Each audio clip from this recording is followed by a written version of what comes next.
Live from London, this is Global Business. Hello, welcome to the programme. I'm Paul Barber. And I'm Sally Burdett. Our top stories. It's the biggest ever intervention in China's property sector. Beijing unveils a range of measures to stabilise the market. Boeing shareholders discuss the future of the outgoing CEO as the plane maker juggles multiple crises.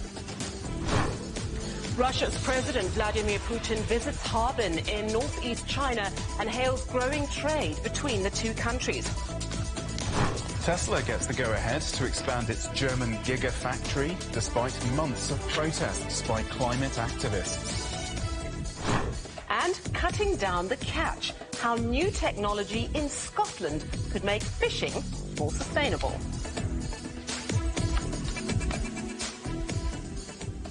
China has announced its biggest ever intervention in the property market, aimed at stabilising the housing sector. A relending programme worth $41 billion has been set up for state-owned enterprises and local authorities to buy back land and buildings and establish affordable housing schemes. Now, minimum mortgage interest rates have been completely scrapped, while the minimum deposit for buyers has been lowered to 15% for first home purchases and 25% for second home purchases. The interest on loans under a government-run scheme for employees to save towards a deposit has also been cut by 0.25 percentage points. That scheme known as the Provident Fund. Latest official data also shows property investment in China in the first 4 months of the year fell 9.8% from a year earlier.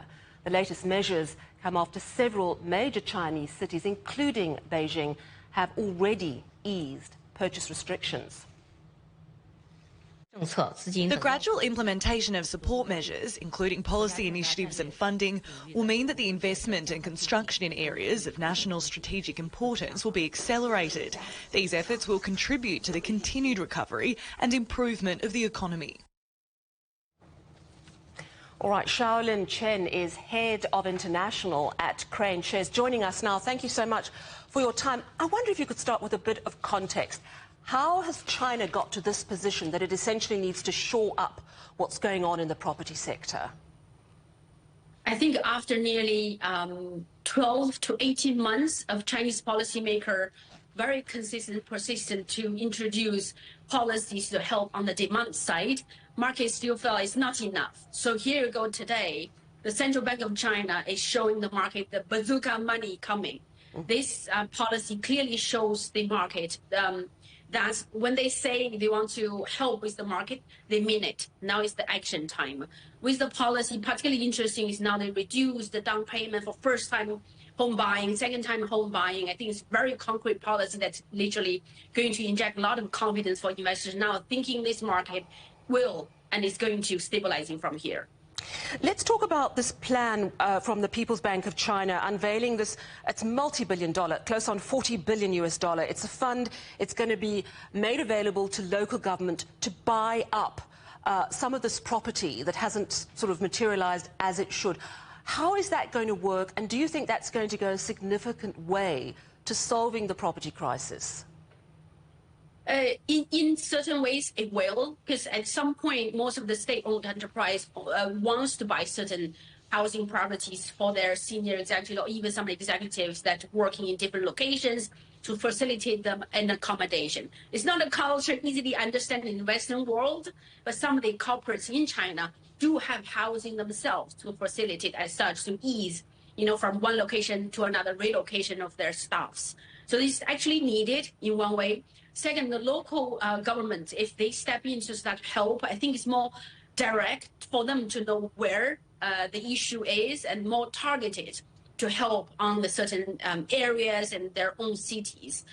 This is a second. And third, I think in this instance, this is actually going to show, central government is dedicating the responsibility to the local government to make sure you can deal with your own situation, but you have a backup from the central government to support you in such policy. China also on Friday announcing the sale of these long-term special treasury bonds, I think to the value of about $138 billion. I would imagine that's also going to go some way to help the Chinese economy, which to a certain extent has been dragged down by what's going on in property. How has the market reacted? Thus far, the issuing of the ultra long-dated bond happening in China is actually 14th to 19th, so it's still happening right now. The duration issued, depends on different years, 3-year, 5-year, 20-year, 30-year, and eventually 50-year bonds. Thus far, the take was 100%. I saw some news reported on onshore showing some of the bank has allocation, certain quota on the day. They open the branches, people lined up to buy. After the 6th customer in the line to take the bonds is finished, the quota is gone. So it's very much highly regarded by the local investors. One, Chinese government never default in their history. And now it's slightly higher yield with those kind of factoring in. You definitely attract investors to buy. Yes, so some big moves from the Chinese government there. Thank you so much for breaking it down for us. That's Xiaolin Chen, head of international at Crane Shares. Well, stocks got a boost after China's central bank announced those sweeping measures to stimulate the property market.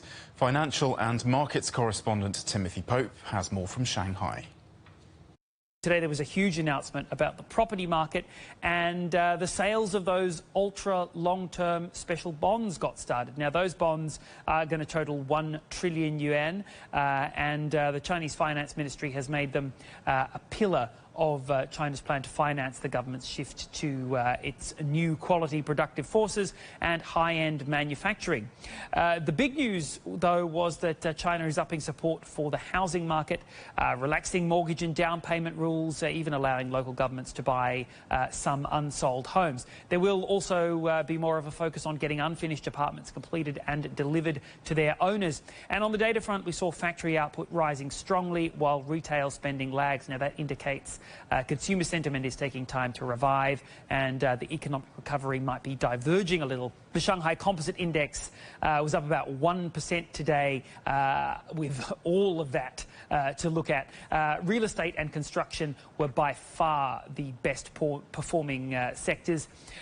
Developers, Poly and Gemdale Corp were up about 10%. That's the daily limit, of course, as was construction firm Greenland Holdings. But most other sectors were up pretty strongly too. Materials shares, of course, that takes in the steel sector, which is also very important for construction. That gained strongly, as did Chinese banks and insurers. Tim Pope in Shanghai there. To the United States now, where Boeing shareholders are having their say on the future of outgoing CEO Dave Calhoun, deciding whether he should stay on the board and keep his $33 million pay package. The annual general meeting comes on the back of a string of recent crises for the plane maker. Our correspondent John Terrett is on Wall Street now for us. John, what would one give to be a fly on the wall of that AGM? Yeah. The shareholders in Boeing not happy campers. Oh, God, no, you are telling me, Paul. I mean, my goodness, it's virtual. So presumably you could hack in if you knew how to do that. It's something that I don't know how to do, but I guess if you're clever enough. The thing about the Boeing story is, it just simply makes you shake your head from side to side and ask the question, how on earth did we get to this point? The thing is, there are only really two major commercial aircraft makers in the world. One is Boeing, the other one is Airbus in Toulouse. They have their own problems because of supply chain issues. And I know that there's Embraer in Brazil, which makes a smaller commercial jet, very popular. And I know there's Comac in Shanghai, but they got going in 2008, and they still haven't made, the domination of the global market. I'm sure they will, but they haven't up until this point. And so we really come back to Boeing time and time again, and their shares are down 30% year to date, although at the moment they're down about 0.5%, I noticed, on the morning's trading so far. And the problem with Boeing is that there are multiple investigations into things that they've done wrong over the years. And only this week, the Department of Justice in Washington, D.C. announced that there are quite likely to be criminal charges brought against Boeing managers now, because apparently they broke a safety agreement. The first time that they investigated after the Indonesia and Ethiopian air crashes, there was a deal done to avoid going to jail. And apparently Boeing has broken that deal, so it opens them up now to criminal charges. And it gets worse, of course. As you know, there was the Alaska door incident in January. And then we now know with hindsight, and I know that hindsight is a wonderful thing, but they've been making multiple mistakes over the years. They moved their headquarters from Seattle, where they make the planes, to Chicago, because they wanted to be in a sexier city, basically, and away from the smelly people putting the planes together wearing blue overalls. That's why they did it. That is why they did it. We thought at the time, well, okay, fair enough. And now it seems a bit stupid, really, one way or another. They also were chasing the share price as well, and when you chase the share price, that means you're introducing cuts to keep the share price buoyant, getting outside people to come in and supply, and then there's a whole issue of being allowed to check their own safety issues. The FAA, the Federal Aviation Administration, because of staff cuts there, allowed them to do that, and the rest, as we know, is history. So this virtual AGM, tough questions for the board on safety, on cancelled orders, because basically there's been a slump in the production of some of Boeing's most popular aircraft, like the 737 and the 757, and they do want to know about future leadership. Dave Calhoun steps down at the end of the year. Who will be taking over, and will he keep his salary for a couple of years, which is millions and millions of dollars, and will he get a seat on the board? They're going to vote on that in the course of this day, Friday. And also we see for the first time a man called Steve Mollenkopf, who's turned up from Qualcomm as the new Boeing chairman. So he will be on the screen for the first time today in his official capacity. And as you know, the chairman's job is to bring a sage eye toward these things and oversee everything that the management are doing. So he started that job, but boy, oh boy, who would want that job? Boeing shares then down 0.5% right now. OK, yeah, his work cut out for him. So, John, next week, it's a busy week. More results to come? Yeah, it's been a bit of a roller coaster this week, hasn't it? One way and another. We had PPI that came in elevated. We had CPI that came in undercooked. We had retail sales that were basically stagnant. Yesterday, because of optimism about very strong first quarter earnings, and also the fact that there's likely, I think most people believe, to be at least one interest rate cut now before the end of the year, we had the Dow Jones crossing over 40,000. I couldn't hang on to it yesterday, but that was a little piece of history. And at the moment, the Dow is up, but not really by very much. It's 39,905, so about 95 points away from 40,000. Next week, two big things to watch out for. Target, arrival to Walmart, will give us their earnings, and Nvidia, the big one, on Wednesday the 22nd. Nvidia, as you know, is the poster child of the new thing on Wall Street, which is artificial intelligence, AI. So that will dominate the headlines. We also hear from Zoom, which was a big hit during COVID, but of course much less so now, and the department store chain Macy's. All of that to come in the 5 days next week. We look forward to seeing you then. Have a great weekend, John. Thank you very much indeed. As ever, that's John Terrett for us in New York. Chinese budget electric vehicle maker Leapmotor is reporting bumper first quarter revenue of nearly $500 million. That's a yearly rise of more than 140%. Vehicle deliveries for quarter one topped 33,000, with some models doubling their sales on the same period last year. Despite that, the company saw its profits fall due to higher outgoings. The co-president of Chinese EV maker XPeng says the company will start taking pre-orders for its flying car this year.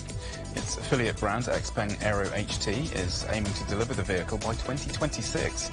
Last year, it unveiled the design of the land aircraft carrier, a large truck with a flying two-seater electric drone inside. Japan is also looking to the skies with a flying car taking off for the first time in Tokyo. The Hexa, made by American firm Lift Aircraft, has 18 propellers attached to its single-passenger cabin. The demonstration is part of an international tech event showcasing the role of state-of-the-art technology in the future of capital. And from the skies to space, China is planning to launch its first space tourism rocket by 2028. The capsule, designed by Guangzhou commercial tech company CAS Space, has 4 windows and can seat up to 7 people. During the trip, tourists will enjoy a 3-minute stay in zero gravity. Shares in Reddit have soared more than 10% after the firm announced a partnership deal with artificial intelligence startup OpenAI. The agreement allows the AI chatbot to use content from the social media platform. This comes as Reddit works to broaden its income sources away from advertising. You're watching CGTN. Still ahead. US aid trucks move into Gaza across a temporary pier, but relief groups say it will do little to alleviate food shortages.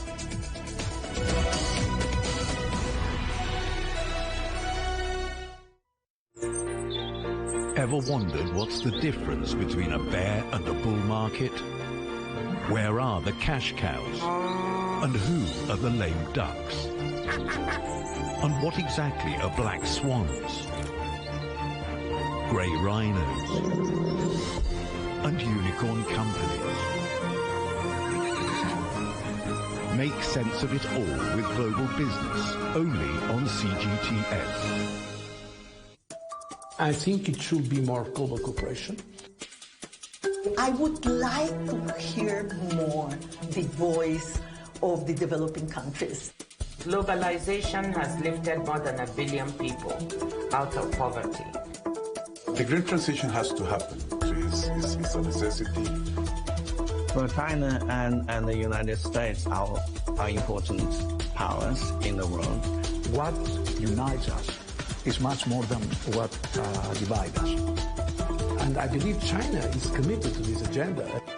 Join me, Juliet Mann, to set the agenda at these times every weekend on CGTN.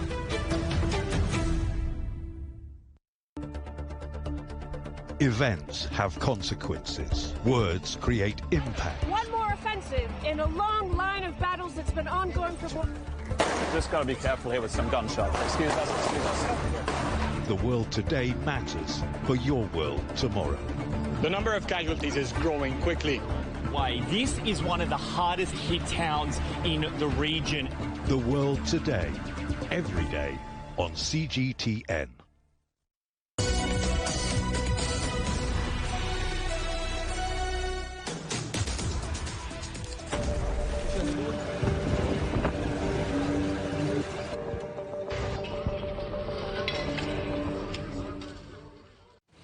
Welcome back. There has been fierce fighting across the Gaza Strip. Israeli forces are battling Hamas fighters in Jabalia in the north, while rockets and mortars have been fired at Israeli tanks around the southern city of Rafah. It comes as the US says trucks carrying humanitarian aid have started moving ashore using a new temporary pier off the Gaza coast. It was pre-assembled by the American military at the Israeli port of Ashdod and moved into place this week. Now, the IDF says it has recovered the bodies of 3 hostages in Gaza. Let's speak to our correspondent, Martin Lowe in Tel Aviv. Hello, Martin. So, tragic news. These 3 hostages, their bodies recovered. What more do we know about them? Yes, soldiers have recovered the bodies of 3 missing hostages, among them 22-year-old German-Israeli Shani Luk. You'll remember she was the young woman who was seen on video and photos with her body twisted at a strange angle in the back of a pickup truck being driven away from the Nova Music Festival by Hamas militants on October the 7th. That image ricocheted around the world and became really the defining image of October the 7th for many people around the globe, and the large numbers of people that were abducted from that music festival, amongst those many who were killed, many who were taken hostage back into Gaza. This appears to be what happened to Shani Luk. She is one of 3 bodies that Israeli soldiers have recovered. The other 2 are a 28-year-old woman and a 56-year-old man. Not too much in the way of detail has been released by the Israeli army, but Shani Luk's family, her father, has posted online that clearly this this is a time of great grief for their family. But he said, but there is relief that we will now be getting Shani's body back home for burial. Terribly sad news. In the meantime, there's been reaction in Israel to what's been happening at the International Court of Justice in The Hague with South Africa, saying that Israel must be forced to stop its Rafah incursion. Well, I mean, clearly there's a lot of interest in this taking place, but there hasn't been any official reaction.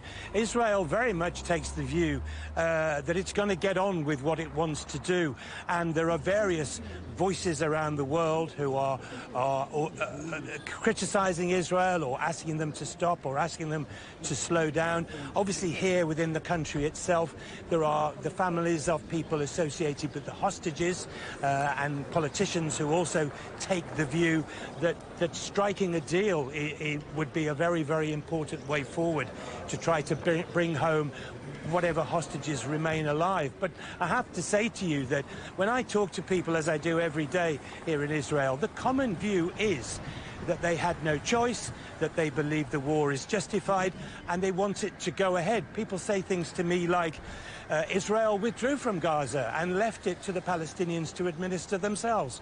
But then we had October the 7th when they came into the country and killed and raped. People say here the world is turning its back, like it did once before. They're referring, of course, to the Holocaust. People in Israel feel that the world hasn't taken enough notice of what happened on October the 7th. And people here, I'm afraid, when you speak to them, support the Israeli military and support the pursuance of this war until the destruction of Hamas, because they say until Hamas is destroyed, Israelis will never feel safe. Well, thank you very much for that update from Israel, Martin Lowe. Our correspondent Akram Al-Satri reports now from central Gaza. The fierce fighting is still underway in four different main areas of the Gaza Strip. In Gaza North, particularly in Jabalia refugee camp, where the Israeli occupation forces have been stating they have been fighting Hamas fighters, and Hamas fighters from their side have been releasing footage of their fighters targeting the Israeli occupation vehicles in all different parts of Jabalia refugee camp. The tens of houses were burned by the Israeli occupation forces that have been trying to advance and have already advanced into the refugee camp. The refugee camp has very narrow streets, and for them to be able to move freely, they are destroying tens of houses and they are pushing harder inside the refugee camp. And meanwhile, they are facing a very fierce fighting and resistance from the Palestinian fighters who are trying to defend the refugee camp. And it looks like different factions are engaging in those kind of fire exchange. Hamas, Islamic Jihad, other Palestinian brigades, including some of Fatah, and they are fighting for the sake of just, as they said, defending the refugee camp. Another area of the Gaza Strip, as Zaytun area, Zaytun neighborhood, Israel stated today they have already came to an end. Their preparation in that area came to an end. Then in Gaza Central area, in Juhr al-Dik area, there is a very fierce fighting. Let's talk a little bit more about the humanitarian situation there, Akram. There's this new temporary pier set up by the Americans. It's ready to use. It's been talked about for weeks. Is there any sign that it will actually help? Will it be enough to deliver the aid so desperately needed by Palestinians? Well, it will not be enough to deliver the aid needed by the Palestinians. It will not be enough because it is land that it provides around 90 truckloads tomorrow. And then the number of truckloads increases up to maximum 150 truckloads. And those trucks are going to be delivered to the World Food Programme and some other UN organizations for the sake of facilitating the food provision and the humanitarian assistance provision to the Gazans. Gaza needs around 800 to 1,000 trucks a day. Gaza needs diversified food items. Gaza needs trade for the sake of just activating the economic sector. Gaza needs people to be able to access everything they need to lead a normal life or a semi-normal life. This question is not taken into consideration when planning that spear. America or the USA is providing 150 truckloads, while Gaza needs 1,000 truckloads. There are some other processes that are underway. For instance, from Kerem Shalom, Israel allowed the entry of around 52 trucks. 2 days ago, and now they are allowing more trucks, and that is likely to make the total number of trucks allowed into the Gaza Strip 200 or 250. 200 and 250 is the exact number of truckloads that was allowed into Gaza before the escalation and before the ground operations started in Rafah and before the control of Kerem Shalom and Rafah crossing. So the situation is extremely lacking. This number of truckloads is likely to help some very limited number of Palestinians to live through the very difficult times they have been living, but it's not providing a root answer for the chronic problem of hunger and siege that people have been living for the last 7 months. Akram al-Satri in Gaza. Slovakia's Prime Minister Robert Fico remains in intensive care following an assassination attempt. The country's Deputy Prime Minister says it will be several days before doctors can fully assess his recovery. The attack has highlighted the depth of political polarization in Slovakia, with some calling for a return to more civilized debate. Our correspondent Pablo Gutierrez reports. Outside the hospital where Slovakia's Prime Minister Robert Fico is fighting for his life, Vladimir Radka stands alone praying. In one hand, he holds a Slovak flag. In the other, a rosary. He says he hopes the Prime Minister will heal soon, and along with him, the country. And there is lots of hate in our society, and it's unfortunate, and this is the result. Shortly after the attack, Slovakia's President Zuzana Čaputová and President-elect Peter Pellegrini stood side by side, urging all political parties and the public to restore calm. Meanwhile, Slovakia's media company signed a joint online statement condemning the assassination attempt and calling for unity. We asked President-elect Pellegrini what the next steps he would take to tone down the recent political rhetoric. We have to ask the people not to fight against each other only because they have other political view or something like that, and we have to stop this high and very huge tension in our society.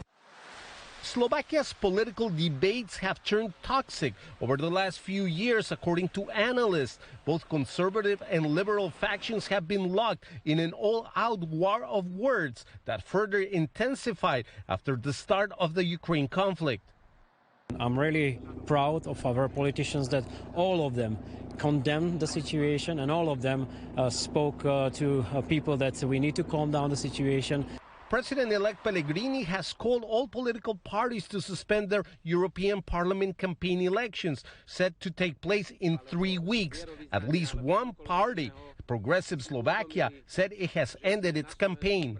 Political analysts say the tense atmosphere in Slovakia can be partially attributed to a seemingly endless round of political campaigns that kicked off last September. First, with the parliamentary elections, followed by the presidential elections, and now the European Parliament elections, all charged with bitter political attacks.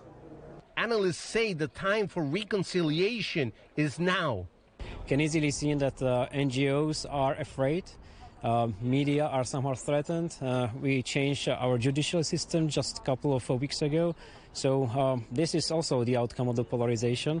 Meanwhile, outside the medical center, Radka says the attack on the Prime Minister has also wounded his country's democracy. Pablo Gutierrez, CGTN, Banská Bystrica, Slovakia. Well, let's get some more analysis on the situation with Alistair Jones, Associate Professor of Politics at De Montfort University in Leicester, here in the UK. Alistair, welcome back. Good to have you with us. Hi. Give us a sense, if you could, of just how worrying a moment this is for Slovakia. How much is the country on the brink with, politics and the media already very febrile with polarization before this apparent assassination attempt?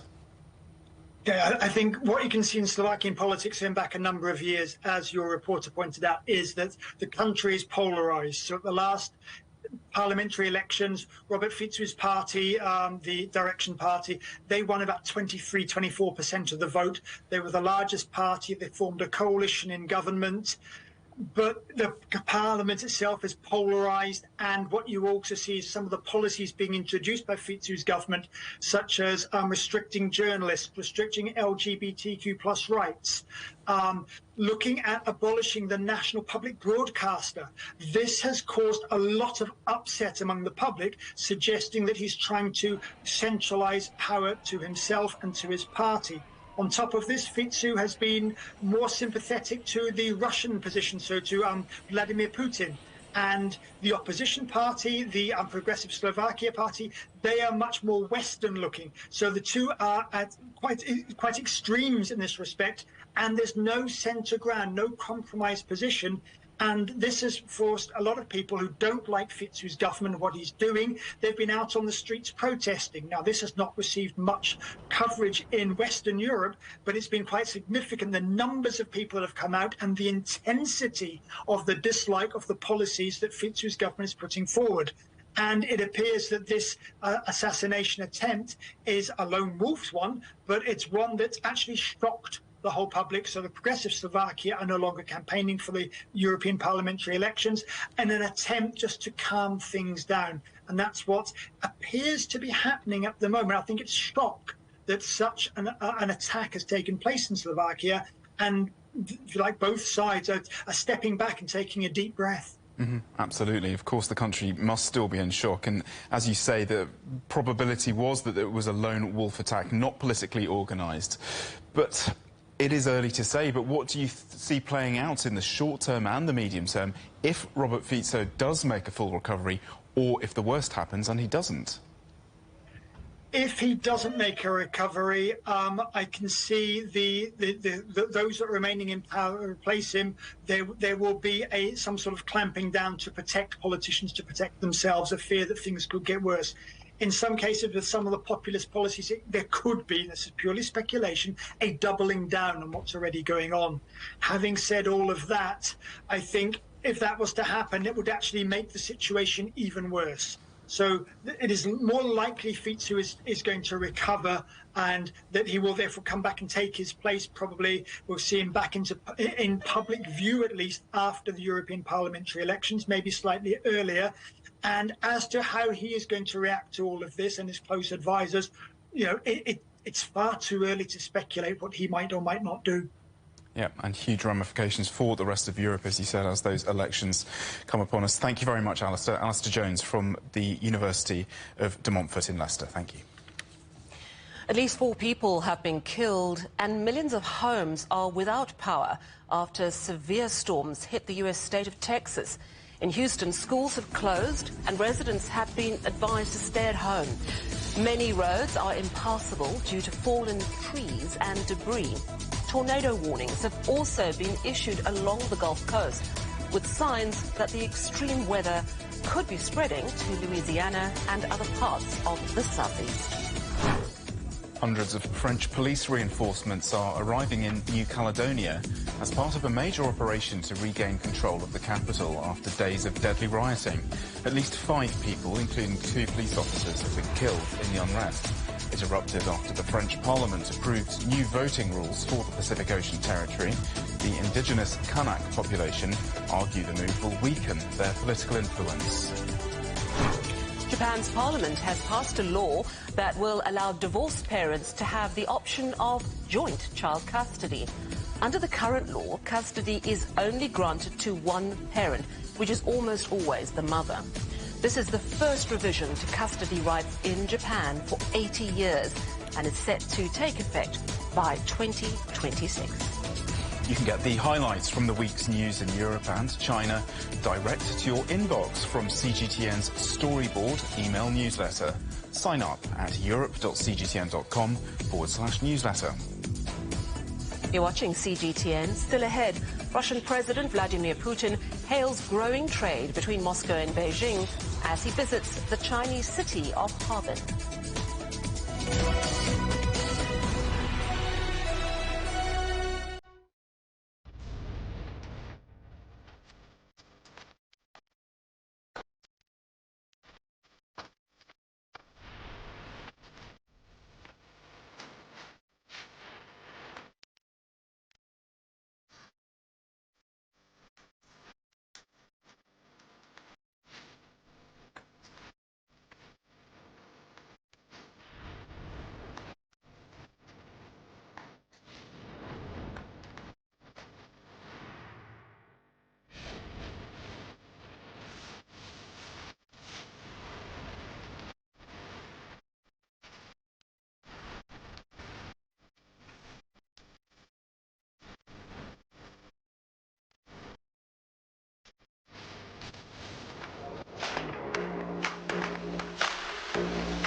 Hello, welcome back to Global Business Europe with Sally Bedeta and Paul Barber. The headlines again.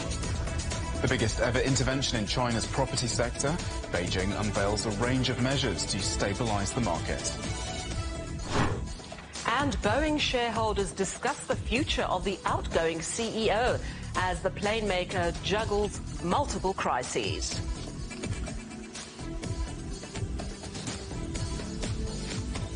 And in some breaking news just reaching us here, Afghanistan's Interior Ministry says 3 foreign tourists and 1 Afghan citizen have been killed by gunmen in central Bamiyan province. Several other foreign nationals and 3 Afghans were also injured in the attack. 4 people have been arrested. We'll bring you more on that as we get it.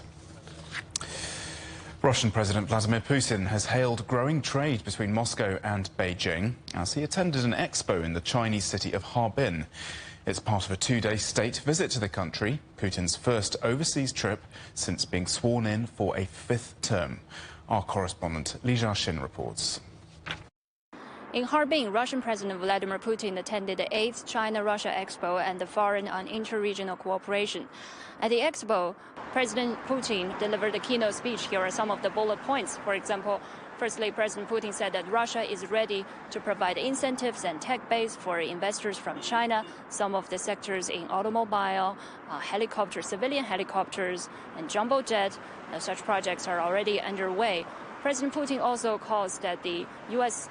sanctions, U.S. tariffs on Chinese electric vehicles an unfair competition. He said that together, China and Russia can counter such sanctions and unfair competition. Meanwhile, as a major energy exporting country, President Putin said Russia is able to provide China with affordable and clean energy. He's also optimistic about the cooperation between the Far East and Chinese northeastern provinces. To facilitate border trade, President Putin said that the inspection time spent on the border cargoes will be shortened. Meanwhile, this expo is currently underway in Harbin and will run until May the 21st. Well, as usual, it provides a large exhibition zone with pavilions of showcasing Chinese and Russian enterprises, Chinese provinces and Russian regions, and so on.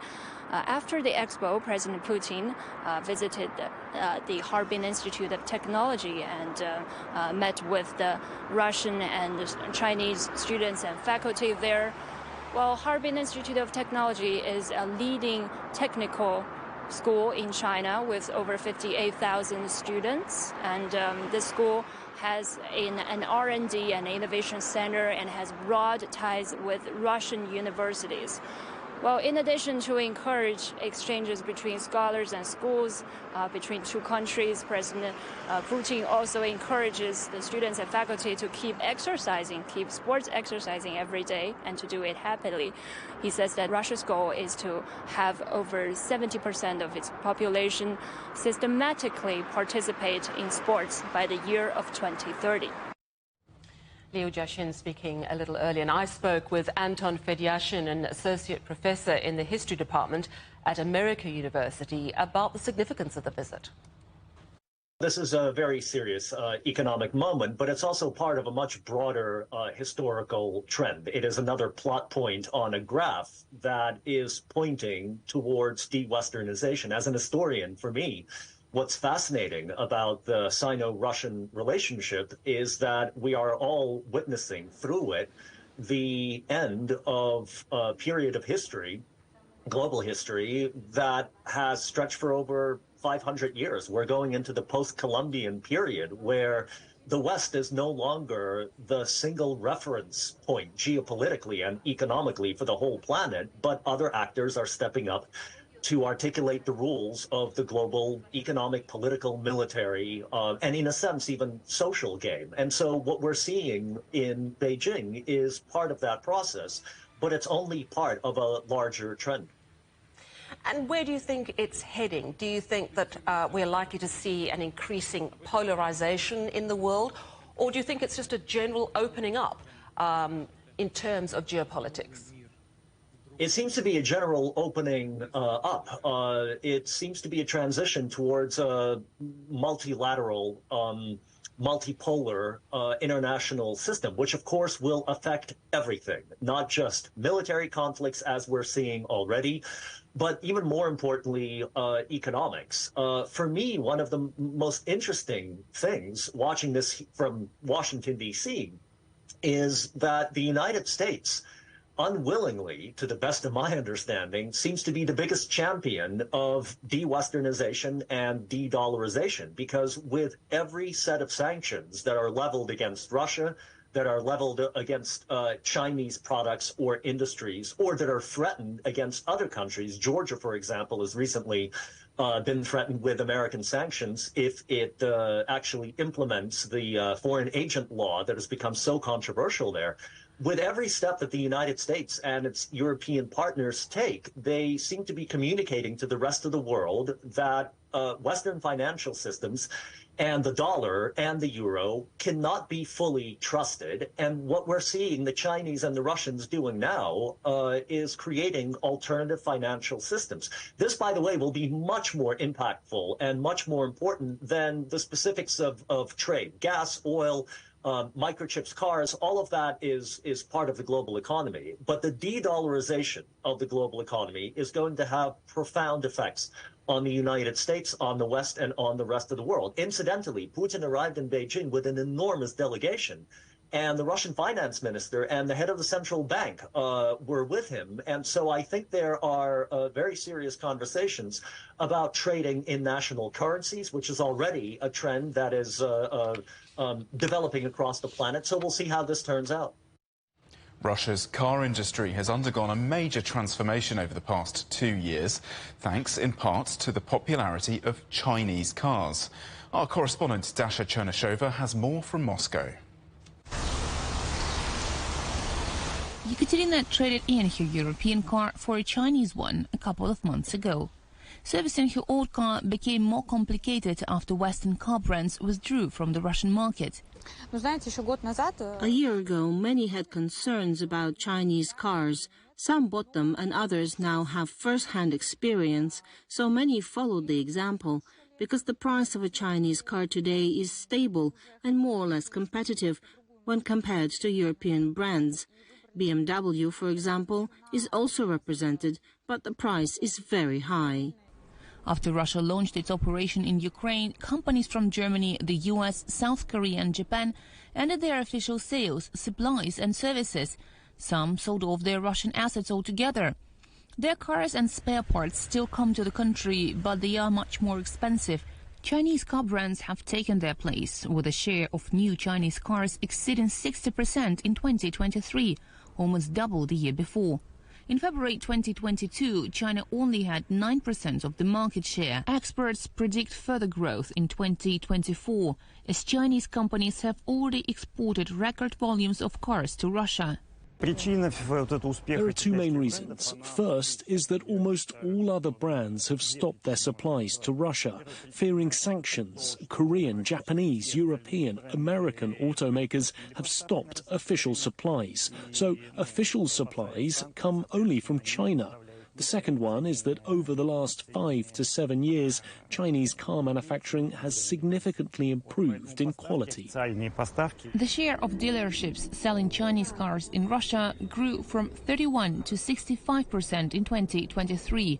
The number of models and modifications is growing as well, and some of the factories that were used by Western car manufacturers are now being used by Chinese car makers.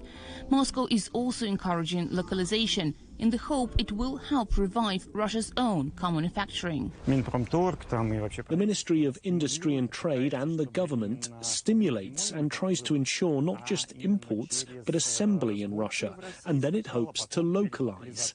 This is a problematic endeavor in Russia because it is very difficult to produce components in Russia that would be cheaper than in China.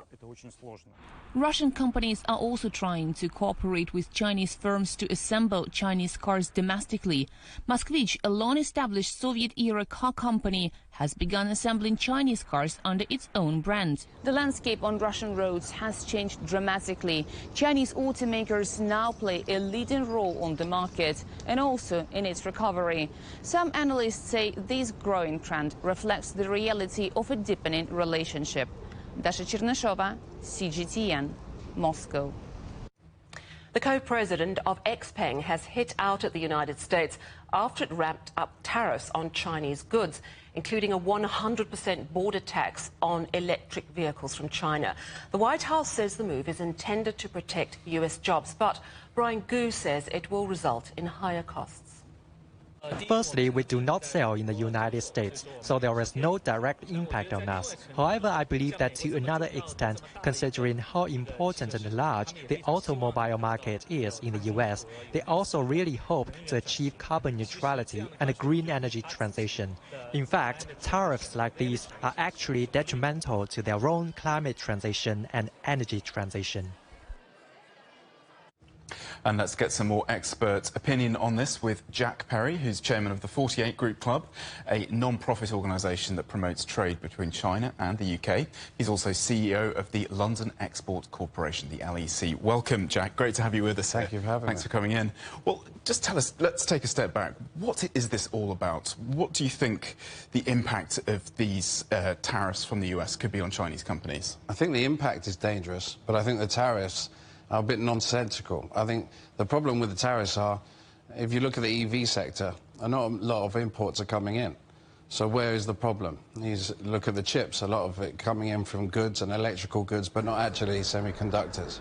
So what it's trying to do is cause a problem.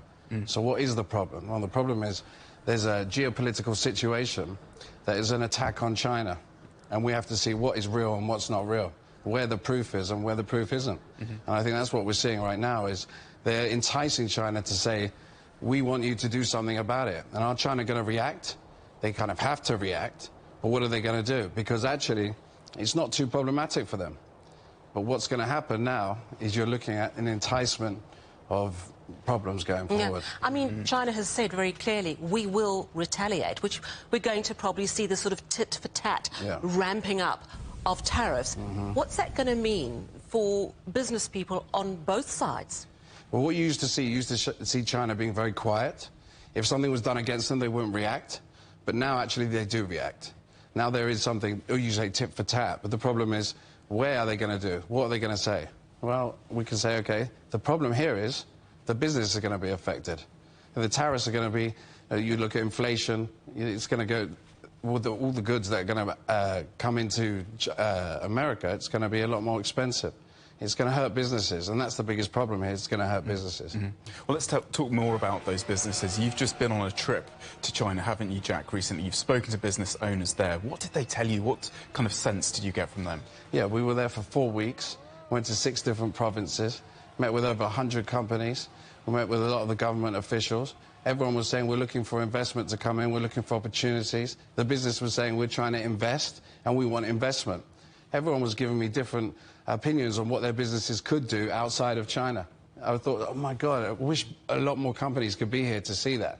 I think the opportunities in China now, because of a lot of investment gone out, now there's actually a huge lot of growth that could happen from investment coming from outside of China. And you were at the Canton Fair, right? I was at the Canton Fair, yeah. Actually, something quite remarkable is everyone was said to, well, what are you doing here? And they said, well, we're here to find out what the innovation is, where the next tech boom is, what we should be looking into.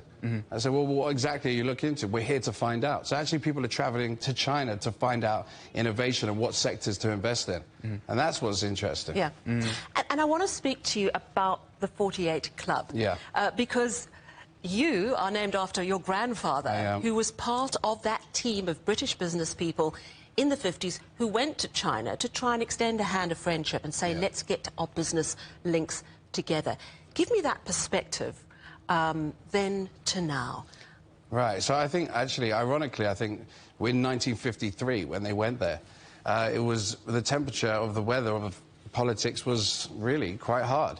And now it's the same. Now it's the time for people to actually say, where are the real issues? You're standing here, you're seeing what's happening at the moment. I think there's an attack on... Someone asked me recently, they said, where is the next positioning against China going to be? In what sectors? I said, wherever their strength is. And that's the truth, is we've got to find out what the real story is and try and attack it. So the most important thing is that we share and we grow. And we're not doing that right now. One quick answer. the importance of business to build trust. How crucial is that? Yeah, I think when you look at anything, I think you can do it through business. Business is a great mechanic to do it through. The opportunity right now, I mean, we're looking to launch 2 funds at the end of this year. People talking about no capital going into China. That's not true. My phone is calling and people want to invest, and that's through business. And that's a fascinating perspective. Thank you so much for coming into studio. That, of course, is Jack Perry, chairman of the 48 Group Club. Thank you. Tesla has been given permission to expand its site in Germany, despite months of protest by climate activists. Protesters who've attempted to storm the gigafactory outside Berlin say they will keep up pressure to stop the development going ahead. Now, the factory is Tesla's only production site in Europe. Let's speak to our correspondent, Trent Murray, in Berlin. Hello, Trent. So talk to us about the situation. We've got climate activists unhappy with an electric vehicle company, which is climate friendly, but their issues relate to the environment of the factory. Talk to me about what local authorities are saying to resolve this. Yeah, that's right. I mean, it's a bit of a paradox, isn't it? And looking in at this from the outside, you can understand why people would be confused about why environmentalists are rallying so hard against what effectively is a very important factory for fighting climate change, producing electric vehicles. But it is a very localised issue. This group is opposed to the factory expanding because they say it will cause deforestation in the area and also use more of the local water supply. And at that crucial council hearing last night, the council basically took both sides from Tesla and also this group and has agreed to give Tesla the green light to expand. It means that factory, which is already 300 hectares wide, will be expanded by another 170 hectares. But the protesters say they are going to continue to try and work against this expansion. It has got quite physical at times. This is a group called the Volcano Group. They quite literally have been camping out at the Tesla factory for many months, living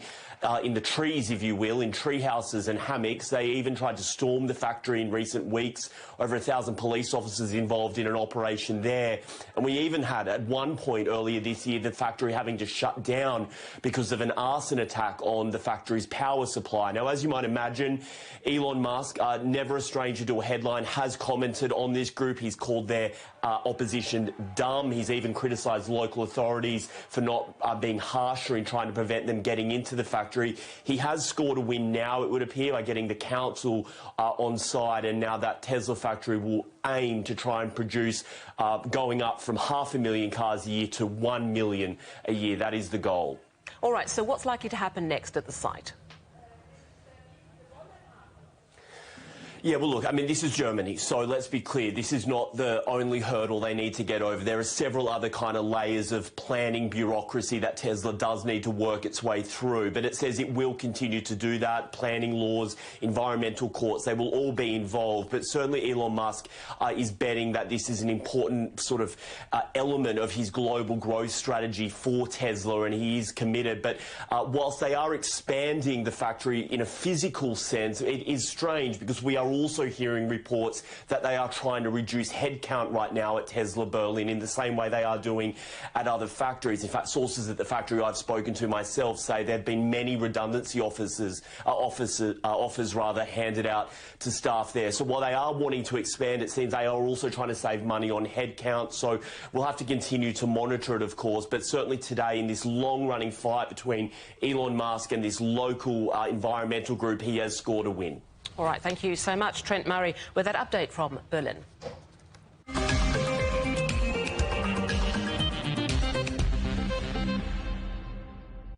Around 40% of all marine life caught at sea is unwanted, filling up fishing nets only to be discarded. So-called bycatch has a huge impact on a wide range of species, including some that are endangered. On World Endangered Species Day, Rhea El Salahi reports from Scotland, where a high-tech trial is underway aimed at making fishing more sustainable. One of the biggest problems in commercial fishing is the sea life that doesn't end up on your plate. It's called bycatch. You know the huge fishing nets used at sea? Up to 40% of what they catch are unwanted species that either die or are discarded, amounting to around 40 million tonnes annually. One possible solution is being tested in Scotland's wild western coast. We're just getting ready for today when we're going to be putting various different technologies onto the net. The technology is part of a testing programme with a company called SafetyNet. It's created a range of devices designed to reduce bycatch by making the industry adopt what they're calling precision fishing. The only way we can tell what's happening down there is when we haul it up and we get the catch coming in here into the hopper. But there's a lot of things can happen between the point we drop the net in and we take it out. And if we want to fish more precisely and catch more of the right fish and less of the wrong fish and have less of an impact on the environment, we've got to understand what we're doing. So what do you have here, Tom? So we've got here is our catch cam system. We'll attach this to the net and then we'll put it over the side. Seeing how fish interact with the net can help redesign the gear to enable more unwanted species to escape, and it can help fishers avoid areas where they'd pick up too much bycatch. So what we have here, this is the sensor unit. It's actually wirelessly charged like you would do with your phone, and if we put this on the fishing gear goes in the water and goes down through the water, and then it sits on the bottom and then it comes back up. So we're getting the water column and we can get several measurements of that in a day. The technology was designed in London. All of these parameters that we're measuring using this device kind of form an underwater weather report that's happening beneath the waves. Just like humans, a lot of ocean species have different preferences about where they like to live. Is it a bit warmer? Is it a bit saltier? Is there more nutrients in the water? So what we're trying to do is give fishermen the tools to become scientists in their own right. Certain species will like or prefer certain conditions, so why waste your time? You know, go somewhere else, or, you know, don't fish even, and save yourself the cost. If I can come out and reduce my working day by 2 or 3 hours, it's less fuel, it's less impact on the environment, I've got more home time, I'm more refreshed, I'll be better at my job the next day. So for me it's win-win all the way. The prototypes are constantly tested with feedback from fishers like Ian. So you happy with the catch? As you can see, there's no small fish. There is this perception that fishermen are part of the problem when it comes to sustainability and the welfare of fish. Is that fair? It's not in a fisherman's interest to catch the last scallop, the last prawn. They're not our seas, they're everybody's seas. We're just custodians, and it's not in any of our interests not to have an industry to hand on to the next generations. That was fisherman Ian Whiteman, ending that report by Rhea El Salahi. And that's it for Global Business Europe. Thank you so much for watching. Coming up next on CGTN Africa Live. We'll see you again on Monday, same time, same place. From me, Sally, and the rest of the team in London. Goodbye.